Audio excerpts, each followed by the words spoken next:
태연혈, 엘류나인, 은 손목 앞쪽, 요골동맥이 뛰는 부위의 손목주름 안쪽에 위치한 폐경의 대표적인 보혈보폐 혈자리입니다.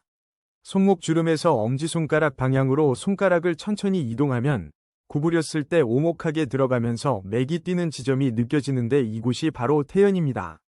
이 부위는 요측 수근골근과 장장근이 지나고 정중신경과 요측동맥이 함께 분포하기 때문에 지압 시에는 강한 압보다는 부드럽게 자극하는 것이 좋습니다.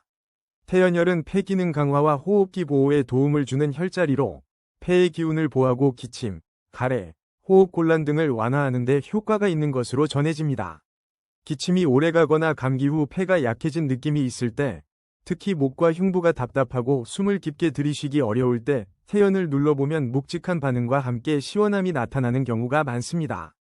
폐경의 원혈로서 전체적인 기혈순환을 돕고 면역력을 북돋우는 작용도 있어 만성 피로, 면역력 저하에도 활용됩니다. 태연은 천식, 폐렴, 기관지염 같은 호흡기 질환뿐 아니라 손목 통증, 손끝 저림, 열감이 오르내리는 증상에도 유용합니다.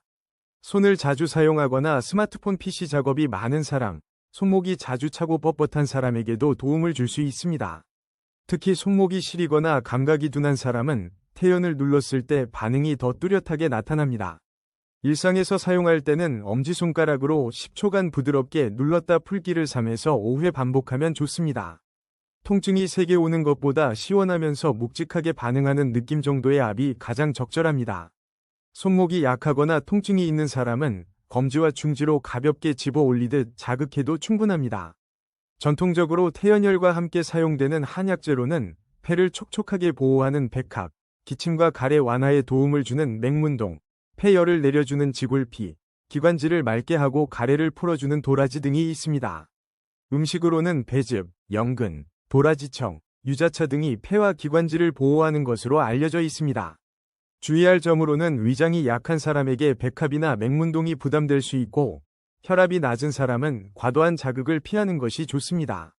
손목 부위에 염증이나 급성 통증이 있을 때는 지압을 삼가야 합니다. 사상의학에서는 태양인 소양인에게 효과가 잘 나타나며 태음인은 신중한 자극이 필요하고 소음인은 따뜻한 음식과 함께 부드러운 지압을 병행하는 것이 좋다고 전해집니다. 태연혈은 기침 가래 기관지 불편뿐만 아니라 손목 저림 혈액순환 면역력까지 두루 도와주는 실용적인 혈자리입니다. 가볍게 눌러주는 것만으로도 숨이 트이고 손목이 편안해지는 변화를 일상 속에서 쉽게 경험할 수 있습니다.